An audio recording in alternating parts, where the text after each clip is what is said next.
halkani waa laanta af Soomaaliga ee BBC Afrikada barina saacadu iminka waxay tilmaamaysaa 2 duhurnimo oo gawa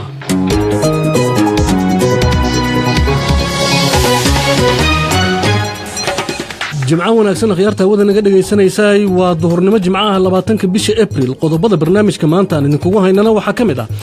maxkamadda racfaanka ee Kenya oo maanta gaashaanka ku dhifatay kiiska barasaabka gobolka Wajir oo maxkamadda sare hore ay u baabi'isay doorashadeeda xukuntayna in doorasho la qabto 60 maalmood gudahood Ahmed Abdullahi oo ah barasaabkii hore sidee buu xukunka u arkaa go'aankaasi go'aan aad u adag ayuu ahaa doodihii maaragtay meesha looga dooday iyo waxyaabihii lagu cadeeyay cadeyntii meesha la geeyay wax bii kaba dhibaanaya ay hayeen waxaan anaga aan sameeyay wixii aan aaminsanahay in ay tahay xaq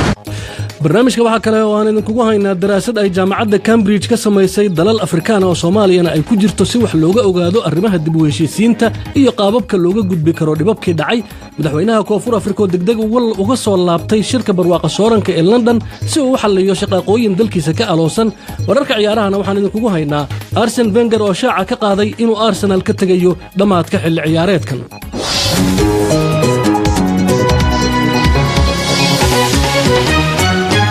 jimcaha wanaagsan duhur wanaagsan mar kale dhageystayaal qodobadaas iyo qaar kale ayaad nusaaca soo socda barnaamijka ku maqli doontaan waxaana soo saaray Ciise Xaaji Cabdullaahi yeeshay waxaan ku bilaabaynaa wararka caalamka Axmed Mursal Xuseen ayaa noo waramaya mahadsanid Faarax Lamaane Britain ayaa sheegtay in ay si weyn u taageerayso in dalka Zimbabwe uu dib ugu soo laabto dalalka ku bahoobay barwaaqo sooranka asagoo ka hadlayay shirmadaxeedka dawladaha ku midaysan barwaaqo sooranka ee ka dhacaya London ayaa xogayaha arrimaha dibadda ee Britain Boris Johnson waxa uu sheegay in doorashooyinka la qaban doono dhamaadka sanadkan ay go'aamin doonaan mustaqbalka Zimbabwe xiriir dhanka telefoonka oo toos ah ayaa lagu wadaa in uu dhex maro hogaamiyayaasha dawladaha waqooyiga iyo koonfurta Kuuriya hogaamiyaha Kuuriyada waqooyi Kim Jong Un iyo dhigiisa koonfureed Moon Jae-in ayaa la filayaa in ay ku wada hadlaan khadka telefoonka kahor kulanka foolka ah ee dhici doona toddobaadka soo socda madaxweynaha dalka Koonfur Afrika Cyril Ramaphosa ayaa dib ugu laabtay dalkiisa si uu wax uga qabto mowjado deganaansho la'aan ah oo hareeyay gobolka ku yaal waqooyiga galbeed ee dalkaas waxaana la filayaa inuu goobtaas gaaro saacadaha soo socda kadib markii uu joojiyay ka qaybgalka shirmadaxeedka barwaaqo sooranka ee ka dhacaya magaalada London kumanaan dad ah ayaa laga daadguraynayaa qaybo ka mid ah bartamaha magaalada Berlin ayadoo la isku dayayo in la qarxiyo bambaano aan qarxin oo ka hartay dagaalkii labaad ee adduunka goobtan bambaanada laga saarayo waxa ku yaal guryo wasaarado dawladeed iyo madxafyo ugu dambeyntiina tababaraha kubadda cagta Arsene Wenger ayaa sheegay inuu isaga tagayo kooxda ka tirsan horyaalka Ingiriiska Arsenal wuxuuna sheegay in uu dareensan yahay in ay wanaagsan tahay in uu iscasilo dhamaadka xilli ciyaareedkan warkii caalamku waa naga intaas Faarax Lamaane iyo qaybaha kale ee barnaamijka mahadsanid Axmed maxkamadda racfaanka ee dalka Kenya ayaa maanta gaashaanka waxa ay ku dhifatay kiiska barasaabka gobolka Wajir Maxamed Cabdi oo maxkamadda sare ay hore u baabi'isay doorashadiisa doorashada Maxamed Cabdi waxa bishii Janaayo 12keedii baabi'iyay xaakim Alfred Mabeya isagoo u cuskaday sababo ay kamid tahay in doorashada aan loo qaban si waafaqsan sharciga shahaadooyinkiisa waxbarashadana aysan ahayn kuwa hagaagsan bacdama uusan Maxamed Cabdi haysan shahaadad jaamacadeed oo sax ah maxkamaddu waxa ay xukmisay in doorashada lagu celiyo 60 maalmood gudahood Ahmed Abdullahi oo ahaa barasaabkii hore ee Wajir ayaa ka hadlay sida uu arko xukunka maxkamadda go'aanka wuxuu waafaqsan yahay go'aankii hore oo maxkamadda sare High Court-ka ay gaareen taariikh 12 bishii koowaad oo sanadkan marka waxaan aaminsanahay runtii go'aankaasi go'aan aad u adag ayuu ahaa doodihii maaragtay meesha looga dooday iyo waxyaabihii lagu cadeeyay cadeyntii meesha la geeyay wax bii kaba dhibaanaya ay hayeen waxaan anaga aan sameeyay wixii aan aaminsanahay in ay tahay xaq u tahay bulshada reer Wajir xaq waayo wadankan haddii aan laga joojinin doorashadan boobka ku salaysan oo wadankan 5 sano oo walbaba khalqal geliso wadankan wadan horumar gaaraya maaha laakiin racfaanka uu qaatay ayuu maxamed cabdi oo ku tartamayay magaca xisbiga talada haya ee Jubilee waxa uu ku dooday in maxkamaddu ay si khaldan u fasirtay sharciga ayna iska indhatirtay cadeymo muhiim ahaa markii ay baabi'inaysay doorashadiisa. maxamed cabdi wuxuu iminka dacwadiisa la aaday maxkamadda sare ee Kenya mar kale. Axmed Cabdullaahi barasaabkii hore ee Wajeer ayaa dhanka kale waxa ugu baaqay isla shacabka reer Wajeer inay nabadgelyada ka shaqeeyaan oo go'aanka maxkamadda markaasi uusan kala qaybin. amni xasilooni walaaltinimo doorashada sharci bay leedahay wadanka aan joogno sharci ayuu leeyahay in la boobo xaq ma aha ninkii laga booban waxa u furum kali in aad sharci wax ku soo cishado annaga sharcigan wax ku soo cishanay doorashada lagu noqdaana diyaar u nahay codkan ayaga iskale mulkiina ilaaha bixiyo marka aan la isku xumaanin aan la isku buuqin aan la iscaynin mugo aniga magacayga in qaf lagu caayo ma rabi in qaf lagu rabsheeyo ma rabi in doorasho xasilooni ay ku dhacdo oo ninkii rabana aad soo doorto kii kalena ninkii kale walaalkii iritaan ku asaado aad soo doorto saas ay dadna u jirtaa. Axmed Cabdullaahi ayuu ahaa barasaabkii hore ee Wajeer. qodobkaasna dadka ra'yigooda Facebook kaga soo dhiibtay waxaa kamid ah Cabdicasiis Cabdullaahi Daahir oo beled xaawo jooga. waxa uu leeyahay maxkamadda Kenya ee gaashaanka u daruurtay kiiskaas waxa ay ila tahay mid aan waxba soo kordhinayn waxaana haboon ayuu yiri in cid walba oo wax tabanaysa la qanciyo. laakiin Jaamac Cali Same oo Muqdisho jooga waxa uu leeyahay go'aanka maxkamadda dalka Kenya waa mid wanaagsan oo lagu qanci karo. jaamacadda Cambridge ee UK ku taala ayaa cilmi baaris ka sameynaysa 4 wadan oo kala ah Soomaaliya, South Sudan, Kenya iyo Uganda. arrimaha ay sida gaarka u eegayso ee daraasadda ee dhanka Soomaaliya ayaa ah sababta ay Soomaalidu u heshiin laadahay. magaalada Garowe ayaa waxa lagu gorfeeyay dhibihii dhacay iyo sida la isu cafin karo. dadka ka qayb galay ayaa muujinayay in dib u heshiisiinadii hore ee la qabtay ay ahaayeen kuwa siyaasadeed balse loo baahan yahay in la helo dib u heshiisiin bulsho. wariye Axmed Cawil Jaamac ayaa arinta ka waraystay Cabdiraxmaan Biixi oo kamid ah dadka cilmi baarista wada. shirkani wuxuu ahaa shir ka dhacaya 4 wadan cilmi baaris laga sameeyo jaamacadda Cambridge University ay sameynayso Soomaaliya, South Sudan, Uganda iyo Kenya. marka maxay tahay muhiimadda laga leeyahay? muhiimadda waxa weeye waa in la tijaabiyo cadaaladda xilliga kala guurka wax loogu yeero ama afka qalaad lagu yiraahdo transitional justice wadamada tan inuu ka shaqeyn karo iyo haddii uu shaqeyn karo kuwii hore u jiray in dib u habeyn lagu sameeyo. waa garta marka Soomaaliya oo kala colaadaha soo maray dadkana waxa moodaan inay si dhab ah u heshiin arrimahaas oo kale diiradda masaaraysan weliba su'aalihii la isweydiinay waxaa kamid ahayd maxaa loo heshiin waayey muddo 20 sano ka bacdi iyadoo la isku dayay 12 shir dib u heshiisiineed Soomaalida loo qabtay. waxaa jira models ama qaabab badan oo la isku dayay dib u heshiisiineed oo inta badan wadanka banaankiisa ay ka dhacayeen. laakiin inaan isku dayno markii ugu horeysay bal in laga fikiro qaababkii hore wax ka duwan caalamka hore loogu tijaabiyey Rwanda, South Africa,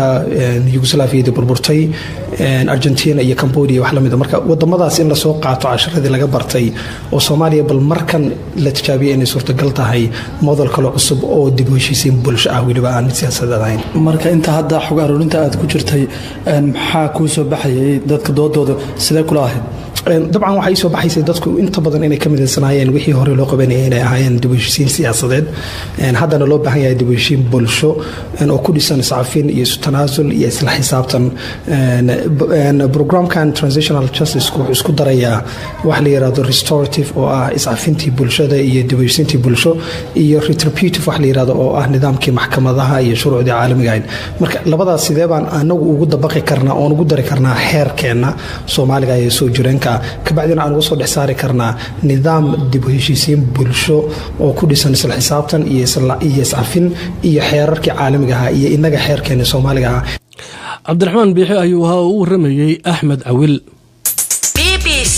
BBC waxaad ka heli kartaa wararkii ugu dambeeyay ee Soomaaliya iyo caalamka oo dhan maalin walba. goordhow waxaad maqli doontaan Ramaphosa oo dib ugu laabtay Koonfur Afrika si shaqaaqo halka ka jirta uu xalliyo. hayeeshee tababaraha Arsenal Arsene Wenger ayaa ka tagay naadiga kadib 22 sanadood oo uu la joogay. hadal uu soo saaray maanta duhurkii ayaa waxa uu ku sheegay oo uu ku yiri kadib markii aan si taxadar leh uga baaraandigay lana tashtay naadiga waxaan dareemay ayuu yiri in xilligii ku haboonaa aan shaqada ka tago lana gaaray dhamaadkii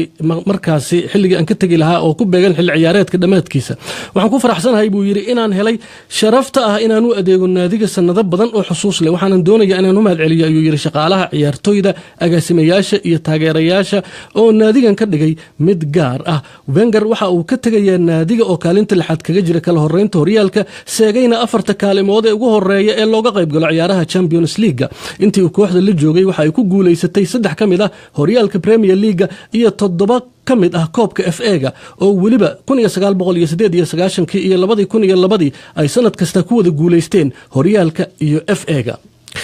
madaxweynaha koonfur Afrika Cyril Ramaphosa ayaa waxaa lagu wadaa inuu ka qayb galo kulan ay gobolka waqooyiga galbeed ku yeelanayaan madaxda xisbiga gelinka dambe ee maanta si la isugu dayo in la damiyo xasilooni darro halkaa ka taagneyd. isku dhacyo rabshado wata oo magaalada la yiraahdo Mahakingen ka dhacay ayaa waxa ay dhaliyeen in Mr Ramaphosa uu soo gaabiyo ka qaybgalkii uu ka qaybgalayay kulan madaxeedka dalalka barwaaqa sooranka uga socday magaalada London. Aadan Saalimiin ayaa warbixintan looga diyaariyay. si uu dareenkiisa ugu jeediyo xaaladda waqooyi galbeed madaxweynuhu waxa uu go'aansaday inuu soo gaabiyo ka qaybgalka kulanka madaxda ururka barwaaqa sooranka ee ka soconaya magaalada London halkaas oo isagu wafdiga dawladda uu hogaaminayay. sidaasi ayaa lagu sheegay warbixin qoraal ahayd.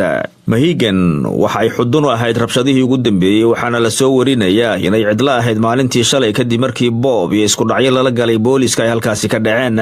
Mr Ramaphosa ayaa waxa uu ku baaqay deganaan waxaana uu booliska ku amray in xaaladda la dejiyo. warbaahinta South Africa ayaa waxa ay sheegtay in saraakiishu ay isticmaaleen sunta dadka ka ilmaysiisa si ay u kala kaxeeyaan dadka mudaharaadayay kuwaas oo dab qabadsiiyay bas dhagxaan la dhacay gawaari iyaga oo xiray wadooyinka taayirana gubayay. 9 qof ayaa la xiray tan iyo Arbacadii sida ay South African Times Live ay ka soo warisay afayeen u hadlay booliska oo lagu magacaabo Andela Mayberg.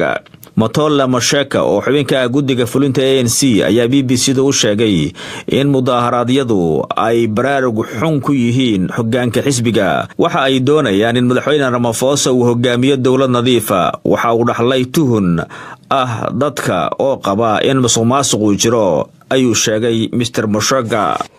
mahadsanid Saalimiin. aan idin xusuusiya barnaamijka dooda ee galabta ee waxay ila tahayna waxa uu ku saabsan yahay muranka iyo khilaafka ka dhashay heshiisyadii dekada iyo saldhigga berbere ee Imaaraadka Carabta oo si xun u saameeyay xiriirka Muqdisho iyo Dubai iyo iminka oo xiisad xun uu ka dhex abuuray gudaha Soomaaliland markii wasiir ka tirsan Imaaraadka Carabta uu sheegay inay aqoonsan yihiin wadajirka Soomaaliya iyo in heshiisyadii berbere ay wax ka ogaayeen xukuumadihii federaalka ee ka horeeyay midda iminka jirta. waxaa ka qayb galaya dooda mas'uuliyiin reer Soomaaliland ah iyo aqoon-yahano. dhageystayaashana waxaa cod iyo qoraal ba inoogu soo gudbin karaan su'aalahooda bogga Facebooka ee BBC Somali.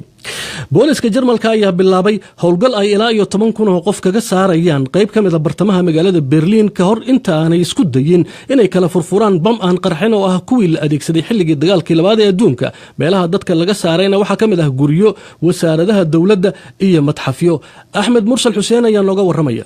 daadgurayntii ugu ballaarneed ayaa ka bilaabatay bartamaha magaalada Berlin halkaasoo dad khubaro ah ay doonayaan in ay ku qarxiyaan bumbo ka hartay dagaalkii labaad ee adduunka.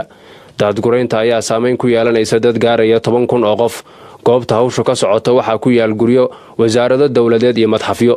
bumbo cufkeedu dhan yahay 500 oo kilogram oo la rumaysan yahay in lagu sameeyay isla Berlin ayaa laga helay goob dhismo uu ka socday oo ku taal Hadstrasse. jaamacadda caanka ee Berlin Janet University iyo isbitaal uu militarigu leeyahay ayaa loo xiray si ku meel gaar ah. booliiska Berlin ayaa Twitterka soo galiyay sawir muujinaya kooxda loo xilsaaray in ay meesha ka saaraan bumbada. kumanaan bumbaano oo aan qarxin intii u dhaxaysay sanadihii 1939 ilaa 1945 ayaa la helaa sanad kasta. bumbada Berlin waxaa la helay Arbacadii la soo dhaafay bishii hore ee Sebtembar. dad ku dhow 65,000 oo qof ayaa laga daadgureeyay magaalada Frankfurt sababo la xiriira bambaanooyin aan qarxin.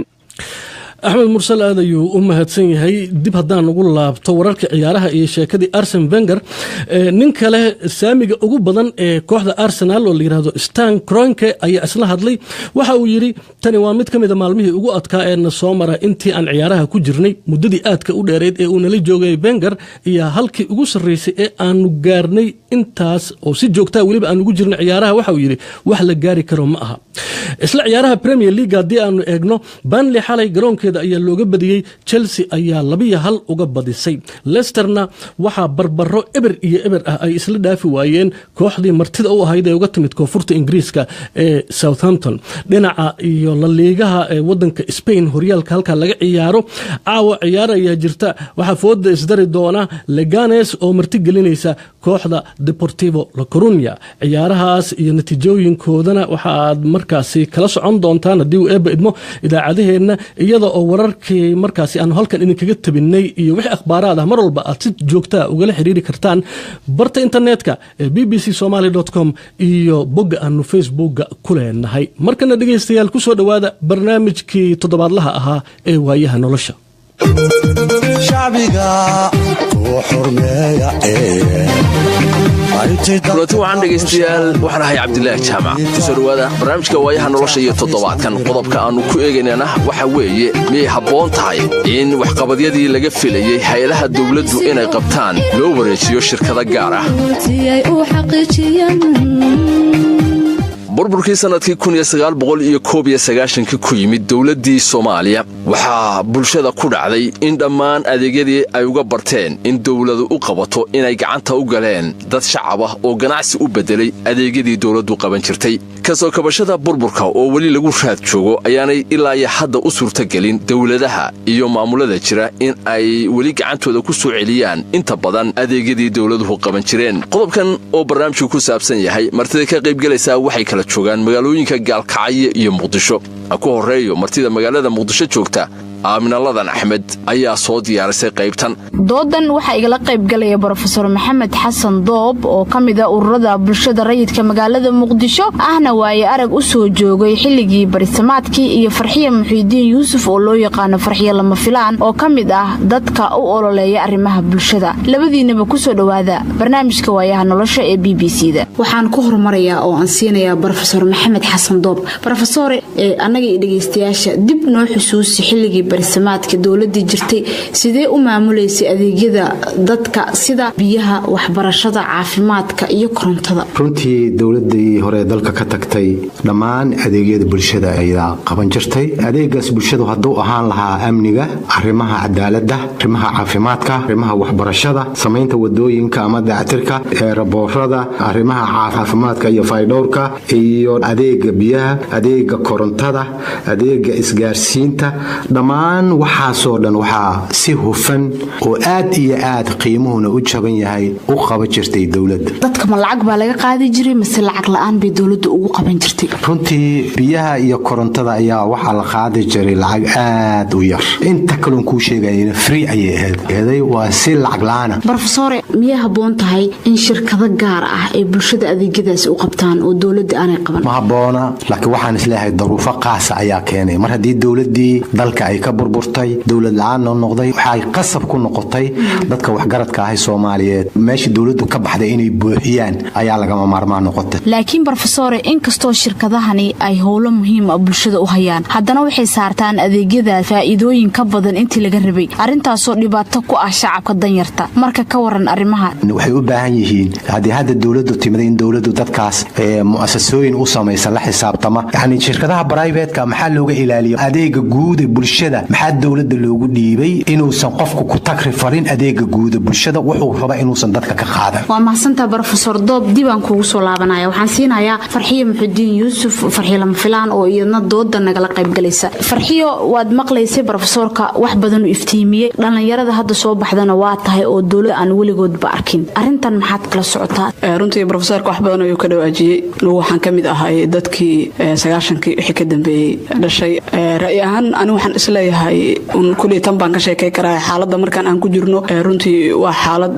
aan isdhihi karo waxay u baahan tahay faragelin dawladeed oo aan aaminsanahay weliba inay laga maarmaan u tahay, sababtoo ah sida Professorka uu ka dhawaajiyey wax badan oo adeegyo oo muhiim ahaa oo bulshada ay u baahnaayeen waxay ahaan jireen sida maaragtay laga warhayayba si bilaasha in inta badan loo helo. haddana waxaad dareemaysaa wax kasta inay u baahan yihiin in la maalgeliyo ama qarash uu kaaga baxo. marka waxaan isleeyahay runtii waa caqabado u baahan in xal loo helo si dadku ay u helaan sinaan sababtoo ah qof kasta oo nool wuxuu u baahan yahay inuu helo guri uu ku hoydo wuxuu u baahan yahay raashin ama cunto uu quto wuxuu u baahan yahay waxbarasho wuxuu u baahan yahay caafimaad wuxuu u baahan yahay amni wax kasta uu qofka asaagiisa ah ee dhigiisa ah heesta hantida ee ku bixinayo hantidiisa uu wax ku qabsado intaa in leeg ayuu u baahan yahay balse waxaan isleeyahay arrintani waa wax u baahan dowladda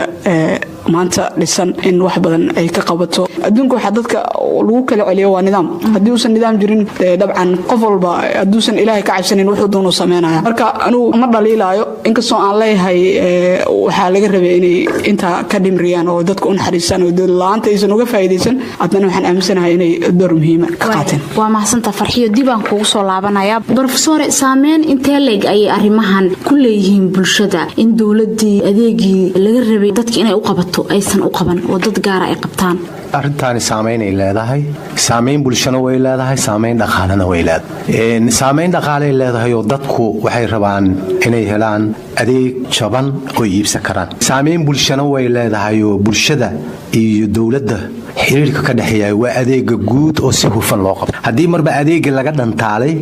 oo ninka ganacsadaha cid ka celinaysa aysan jirin cid dhexdhexaad ah aysan jirin saamayn ayuu ku yeelanayaa marka dowladda doorka u bannaanaa wuxuu yahay adeegyada bulshada oo aan sheegayno hadda ay internetku ka mid yahay oo biyuhu ka mid yihiin oo korontadu ka mid tahay oo caafimaadku ka mid tahay yacni aniga hadda waxaan isleeyahay wax badanaa la qaban karaa waxaan siinayaa farxiin lama filaan farxiya shacabku ma ku baraarugsan yihiin in adeegan ay ahayd dowladda inay qabato oo ma og yihiin shirkadaha gaarka ah in doorkoodu aysan ahayn inay qabtaan runtii waxaan aaminsanahay shacabku inaysan waxba ka dahsooneen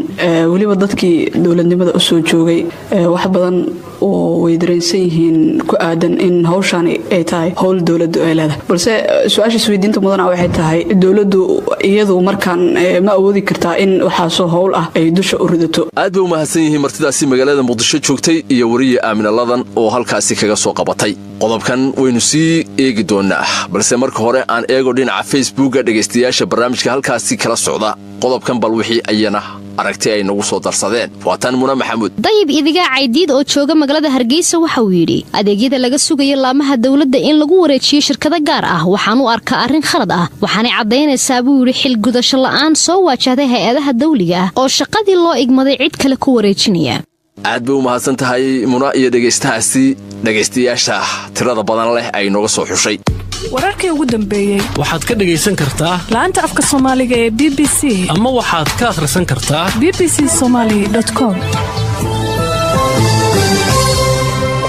dhegaystayaal qodobkan haddaynu ku sii soconno magaalada galkaxyo ee xarunta gobolka mudug oo ay ka jiraan laba maamul oo kale ah maamulka galmudug iyo maamulka puntland ayaa weli adeegyadii looga bartay in maamuladu qabtaan waxaa gacanta ku haya si aynu horeba uga soo sheekaynay qaybtii hore dad shacab ah oo ka ganacsada wariye burhaan maxamed cabdi ayaa waxa uu kala sheekaystay marti ay ka mid yihiin cabdilaahi faarax maxamuud oo ah quraawaaye arag ah iyo siciid cali cilmi mudcaanyo ayaa loo yaqaanaa waxaanu ka mid yahay dhallinyaradii dhowaanaha ka qalajirsay jaamacadaha puntland in ay bal ka warramaan siday u arkaan adeegyadii dowladuhu qaban jireen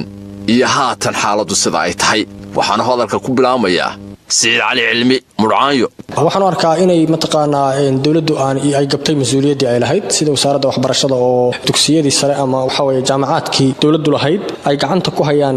dad brayfad ah oo ardaydii waxaweye xitaa haddii fiigii uusan keenin 10ka bisha ugu horraysa laga cayrinayo iskuulkii meeshii waxaweye iskaa wax u qabsa lagu soo dhisay ay tahay taasina way gabtay mas-uuliyaddeedii dowladdu sababtuna waxay tahay waxawaaye weli federaalka marka loo eego kabasitigaas ma jiro cabdulaahi faarax adigu sida u aragtaa in hay-adaha dowladda wixii laga rabay in laga sugo shirkada gooni ah horta meeshan waxaa ka muuqanaya qaran duwan raq badana meel walba raq baa ka muuqanaysa mararka qaarkood waxaad leedahay magacyada hadeer jira oo dawliga ah xataa hadalhayntooda ay hadal hayaan markaad fiirsid waxaad leedahay meeshaba wax ka baxay baad moodaa waxyaabaad ka hadlay sida waxbarashada ha noqoto biyaha ha noqoto korontada ha noqoto caafimaadka ha noqoto ina waxaan soo gaaray iyadoo waxbarashada ay lacag la'aan tahay cisbitaalka baaristiisa iyo daawadan ay lacag la'aan yihiin korontada fii yar baa laga qaadi jiray wax yar baa laga qaadi jiray biyaha saasoo kale biil yar baa la qaadi jiray dowladda hay'adda gacanta ku haysay qashinka iyo nadaafadda dowladaha hoosaaba u xilsaaray waaxda faya dhowrkay laftigeedu lahayd oo dakhligaaba uga soo xaroon jiray waxyaabahaas waa wixii laga rabay dowladdu inay qabato laakiin haddayba gabeenba wixii ugu horreeyay amniga la oran jiray wayba gabeenba waxaas waxa iman kara markii amni la helo qarankan dadku iyaga dumiyay haddii inagu Puntland oo kale aynu ku noolahay markaad fiirisid madaxdooda campaign-ka waxay ku galaan ama doorashada ku galaan ololaha markay ku jiraan waxbarashada lacag la'aan baan ka dhigayaa biyahaasan ka dhigayaa waxaasan qaban waxaas yiraahdaan isku mana dayaan waxaan ba isleeyahay hadir sida jirta laftigeeda hadda waa maslaxad marka dhinac ka fiirisid hadda sida jirta waan ogahay inay jiraan kala bar dadka hadda iskoolada aad dad ka badan oo iskoolada u dareerin qoys caruur 7 caruur ay joogto way fi kama bixin karaan dharka iskoolada uma tolo karaan boogta uma gadi karaan waxay noqotay marka hooyadii ama kombooyin caana ama kilooyin jaada ama wax yar oo dharo baatahay meel la fadhidaa taas waxay keentay marka ilmihiina inay darbiyada ku saaqidaan noloshoodii bay la xarbiyaysaa mas'uuliyaddu kolba Puntland aynu joognaa isma weydiin arintaas xataa inay jirtay in kale xanuuna kuma hayso hadeer murcay adigu waxaan maleeyaa inaad soo gaarin arrimaha ku sheekaya Cabdullaahi maxaa la koostay adigu ardaynimadeeda anigu waxaan la koowsaday waxa weeye annaga oo waxa weeye waxbarashadii ilaa koobaad ilaa mataqaana heerkay jaamacadeed waxa weeye intaas waalidkayga iga bixinayeen markastana waxaan maqlay inay jirto wasaaradda waxbarasho oo waxa weeye Soomaaliya ama ha noqoto ama Puntland iyo aan ku noolahay ha noqoto maalin walba waxa weeye waxa la magacaabayaa oo jira wasaaradda waxbarasho wasiirka waxbarashada waa maqalaa anigu waxbarasho lacag la'aan ma soo gaarin waxaan arkaa arrintaas inay tahay waxa weeye nasiib darro jiilkaygii ku dhacday waxa weeye 30 sano jira 30 sano oo aan waxbarashadeedu soo qaatay wali ilaa haddana ma arko isbedel sax ah oo muuqda hadda sidaan hadda ay ku socoto ma kula tahay inay ku socon karto arrintu sax ku tahay kuma sii socon karto sidaan saxna ma ahan xaqiiqdii meeshan ay maanta soo gaareen ma soo gaareen hadii la yiraahdo maamuladu gacanta ku hayaan mar hore burburi lahaayeen saasaan isleeyahay waxaan ogahay biyaha iyo korontada iyo horta biil badan baa la qaadaa hal qaado waxaad arkaysaa iyadoo la leeyahay hadda magaaladan aan joogno oo kale suuli waxaan ahayn looma isticmaalo biyaha heerku dhowr biyood buu isticmaalaa biyo gelinta suuliga kaliya loo isticmaalaa xareed baa la isticmaalaa biyaha saxrada la yiraahdo la isticmaalaa waxaad arkaysaa iyadoo la leeyahay 30 mitir koob baad isticmaashay oo kale 30 mitir koob waa 150 baan maleynayaa fuusto wax ka badan geela ku soo soo bixi jiray reer miyo tira badan baa ku soo bixi jiray waxaad moodaa arrintaas arrin sax ma aha qiimuhuna qiimo caadi ma aha biyaha iyo korontadaba haddii maamulada hadda shirta gacanta ugu jiri lahayd waxaan is leeyahay meeshaba waa ka bixi lahayd walwala kuma hayso arrintaas maamulka hadduusan lahayn qorshe amniga ku aadan mid waxbarashada ku aadan wasaaradda waxbarashada dad badan oo Soomaaliyeed ay abaal Soomaaliya ku leedahay baa jirto lacag la'aan wax ku bartay oo hadeer la raba iyagu inay juhdigiyo kala dalkan galiyaan abaal baa lagu leeyahay waayo dadkaas wadaniyad bay baran jireen dadka wadanka cilmi waxaan leeyahay cilmiga milgaha qaranka sida wadanka iyo wadaniyada dhadhan bay u yeelanaysaa qofka waxbarashadu marka ardayga marka la yahay mar walba lacagtii fiiga laga rabaa haddaan saaka keenin baxo noqo waxa weeye ardayga nabar baa ku dhacaya waa naxaya waa kahanaya wadanka laftigiisa wadanan qiimo u lahayn buu noqonaya ilmaha iyo waalidku way sanacayaan macallinku maadaama ilmaha fiig ka qaato arday fiican ma soo saari karo laftigeeda laakiin sidaan hadda aan ku jiro alxamdulillah rabbil caalamiin haddii maamulada hadda shirta gacanta u gal lahayd waxaan bay isleeyahay way burburi lahaayeen baan isleeyahay yaa laga rabaa mas'uuliyadda marka arrimahan inay wax ka qabtaan waxa laga rabaa dawladda dhexe iyo maamul goboleedyada labadaba in waxa weeye korontada oo kale to lacagta qeyr caadiga oo la qaadayo iyo biyaha lacagta qeyr caadiga la qaadayo at least xitaa hadaan iyagu la wareegaynin ay reed hoose u sameeyaan oo inta hadda la gado qiimo ka hooseeyo loo sameeyo si bulshada dhan ay uga wada faa'iideysato hadda waxa dhigi karta dadkii qaar ma xiran karaan koronto biyana ma gashan karaan guriyihii sababtoo iskama bixin karaan lacagtaas aad bay martidaasi magaalada Galkacyo joogtay isla qodobkan miyay habboon tahay in adeegyadii dawlad laga sugayay dad shacab loo wareejiyo ay kaga hadlayeen iyagoo jooga magaalada Galkacyo barnaamijkan waxaa soo diyaariyay BBC Media Action maruu dhageystayaal waxaan idin hayaa gabayga isla xisaabtanka qaybtii maanta aan idinku tala galnay balse mar kale aan Facebook ku noqdo Muna Maxamuud dhageysta kale hayno soo qabato Maxamed Xeef oo jooga magaalada Burco isna qodobkan aragtidiisa ka soo dhiibtay waxa uu yiri aniga raayigayga waxa ila tahay waxa habboon in loo gacan galiyo adeegyada dawladdu bixiso shirkadaha gaarka loo leeyahay waayo buu yiri waxay ka wax qabad fiican yihiin nidaamka ay dawladdu u shaqeyso aad bay dhageystayaashu mahadsan yihiin baraha bulshada qodobka kaga doodi doontaana waa idin hayaa oo goordhow ayaan idin sheegayaa balse marka hore maasadii isla xisaabtanka dhiiri gelinaysay waa tan deeqan Nuux Yoonis iyo maasadii xeer xikmad weey maalmuhu waa xeelad duniduna xigta weey garashadu xayndaabku waa tacab noloshiya xayaatadu waxay xiise gelisaa ruuxii xisaabtama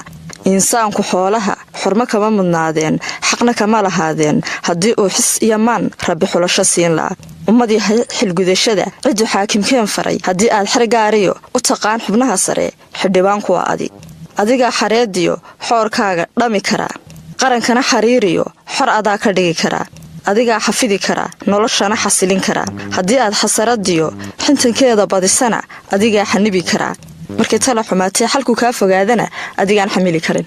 aad bay u mahadsan tahay deeqan nuuxyoonis toddobaadka dambana dhegaystayaal maansooyin kale ayaan idin hayaa oo isla xisaabta ka dhiirigelinaya intaynaan dhegaystayaal barnaamijka soo gebagabaynin haddii aan idinla wadaago qodobka doodiisa aynu baraha bulshada ku wadaagi doonnaa waxa uu yahay maxaa hortaagan in la sameeyo xisbiya siyaasadeed oo dadka matala meelaha aanay ilaa iyo hadda ka jirin xisbiyadaasi doodda qodobkan ku saabsan dhegaystayaal waan soo dhowaynaynaa inaad baraha bulshada nagula wadaagtaan